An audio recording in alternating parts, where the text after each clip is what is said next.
নমস্কার, সনাতন ধর্মকথা চ্যানেলে আপনাদের সবাইকে স্বাগত। আজ মাঘ মাসের ৮ তারিখ, বৃহস্পতিবার, শুক্লপক্ষের চতুর্থী তিথি। মহাভারতের আদি পর্বের ২১১তম অধ্যায়ে সুন্দ উপসুন্দের সংহার মন্ত্রণা পর্ব শুরু করব। নারায়ণং নমস্কৃত্য নরং চৈব নরোত্তমং দেবীং সরস্বতীং ব্যাসাং ততো জয়মুদীরয়েৎ। নারদ বললেন, তারপর সমস্ত দেবর্ষিগণ, সিদ্ধগণ এবং পরম ঋষিগণ সুন্দ উপসন্দের সেই উপদ্রব দেখে অত্যন্ত দুঃখিত হলেন। সেই সকল জিতক্রোধ সম্পন্ন ঋষি জিতেন্দ্রিয়গণ জগতের দুরবস্থা দেখে অনুকম্পায় পরতন্ত্র হয়ে ব্রহ্মার সামনে গমন করলেন। তারা দেখলেন সর্বলোক পিতামহ ব্রহ্মা পদ্মাসনে বসে দেবগণের সঙ্গে কথোপকথনে রত রয়েছেন। সিদ্ধগণ এবং ব্রহ্মর্ষিগণ তার চারিদিকে উপবিষ্ট রয়েছেন। তখন দেবাদিদের মহাদেব, অগ্নি, বায়ু, চন্দ্র, সূর্য, ইন্দ্র, ঋষিগণ, বৈখানস ঋষিগণ, বালখিল্য ঋষিগণ, মরীচিগণ, সূর্য কিরণপায়ী বানপ্রস্থগণ পিতামহের সামনে উপস্থিত হলেন। মহর্ষিগণ সেখানে গিয়ে অত্যন্ত কাতর স্বরে সুন্দ উপসুন্দের উপদ্রবের বৃত্তান্ত নিবেদন করলেন। তখন দেবগণ, সিদ্ধ এবং পরম ঋষিগণও ওই দানবদের দৌরাত্ম্যের কথা ব্রহ্মাকে জানালেন।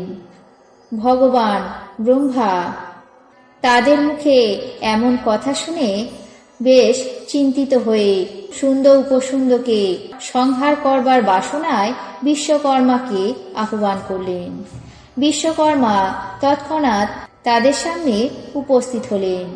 তখন সর্বলোক পিতামহ ব্রহ্মা তাকে এক সর্বাঙ্গ সুন্দরী কামিনী নির্মাণ করতে আদেশ দিলেন। বিশ্বকর্মা প্রজাপতি ব্রহ্মার কথা শুনে যথা আজ্ঞা বলে ব্রহ্মার বাক্যকে স্বীকার করে এবং তাকে নমস্কার করে চিন্তা করতে করতে ব্রহ্মার আজ্ঞা অনুরূপ এক রমণী নির্মাণ করতে আরম্ভ করলেন। ত্রিলোকের মধ্যে কি স্থাবর, কি জঙ্গম, যে বস্তু অতীব রমণীয় বলে খ্যাত দেবশিল্পী বিশ্বকর্মা সেই সমস্ত বস্তু নিয়ে এলেন। তিনি নির্মাণের সময় সেই কামিনীর শরীরে কোটি কোটি রত্ন সন্নিবেশিত করলেন। বিশ্বকর্মার নির্মিত রত্নসমূহ খচিত সেই কামিনীর চিলক মোহিনী রূপ সমস্ত মহিলাদের আক্ষেপ স্বরূপ হল। তার শরীরে একটিও স্থান ছিল না যে দর্শকদের দৃষ্টি সেখানে পতিত হলে আসক্ত না হয়। ফলত সেই মূর্তি দেবী লক্ষ্মীর মতো কামিনী এবং সর্বলোকের মনোহারিণী হলেন। ওই লোকললাঙ্ঘুতা ললনা রত্নসমূহের তিল তিল অংশ নিয়ে নির্মিত হয়েছিল বলে সর্বলোক পিতামহ ব্রহ্মা তার নাম রাখলেন তিলোত্তমা। তিলোত্তমা প্রজাপতি ব্রহ্মাকে নমস্কার করে হাত জোর করে বললেন, হে ভগবান, কি জন্য আমাকে সৃষ্টি করেছেন তা আজ্ঞা করুন। ব্রহ্মা বললেন, তিলোত্তমে, তুমি দানবরাজ সুন্দ এবং উপসুন্দের সামনে গমন করে তোমার নিজের রূপ লাবণ্যের মাধ্যমে তাদেরকে এমনভাবে প্রলোভিত করো যেন তারা তোমার এই অলক সামান্য রূপ লাবণ্য দেখে মুগ্ধ হয়ে পরস্পরের মধ্যে বিরোধ করতে শুরু করে। তিলোত্তমা যথা আজ্ঞা বলে পিতামহকে নমস্কার করে দেবগণকে প্রদক্ষিণ করতে লাগল। দেবসভায় ভগবান বিষ্ণু পূর্ব মুখে, মহেশ্বর দক্ষিণ মুখে, অন্যান্য দেবগণ উত্তর মুখে এবং ঋষিগণ সর্বদিকে উপবিষ্ট ছিলেন। তিলোত্তমা তখন অতি সাবধানে ভগবান মহাদেব এবং ইন্দ্রকে প্রদক্ষিণ করল। প্রদক্ষিণের সময় সে মহাদেবের দক্ষিণ পাশে গমন করলে তার অলোক সামান্য রূপ লাবণ দেখে দক্ষিণ দিকে মহাদেবের আর একটি মুখ নির্গত হল।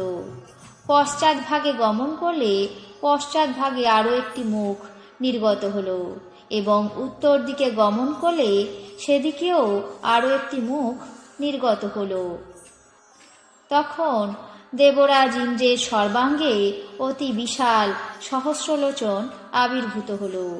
এইভাবে পূর্বকালে ভগবান মহাদেব চতুর্মুখ এবং দেবরাজ ইন্দ্র সহস্রলোচন হয়েছিলেন। সেই সময় সর্বলোক পিতামহ ব্রহ্মা ছাড়া সমস্ত দেবগণ এবং ঋষিগণ তিলোত্তমার প্রতি দৃষ্টিপাত করে রইলেন। এইভাবে তিলোত্তমা দেবগণকে প্রদক্ষিণ করে সুন্দর উপসুন্দকে প্রলোভিত করতে গমন করলেন।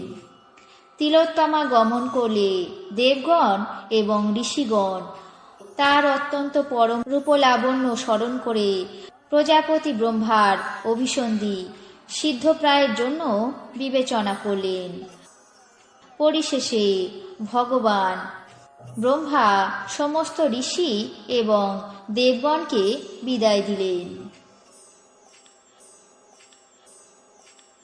আজ মহাভারতের আদি পর্বের 211তম অধ্যায়ে সুন্দর উপসুন্দের সংহার মন্ত্রণা পর্ব এখানেই শেষ করছি।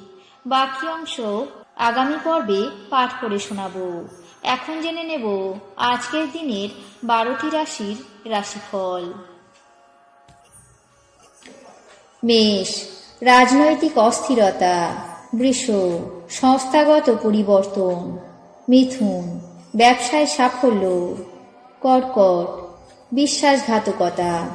সিংহ, সৎ পরামর্শ লাভ। কন্যা, অত্যাধিক ব্যয়। তুলা, মানহানি। বৃশ্চিক, প্রাপ্তিযোগ। ধনু, সন্তানের উদ্বেগ। মকর, ক্ষমতা হস্তান্তর। কুম্ভ, প্রলোভনে ক্ষতি। মীন, প্রেমে বদনাম। এই ছিল আজকের দিনের 12টি রাশির রাশিফল। আপনাদের কেমন লাগলো তা অবশ্যই কমেন্ট বক্সে জানাবেন। চ্যানেলটিকে সাবস্ক্রাইব করবেন, লাইক করবেন, শেয়ার করবেন। ধন্যবাদ।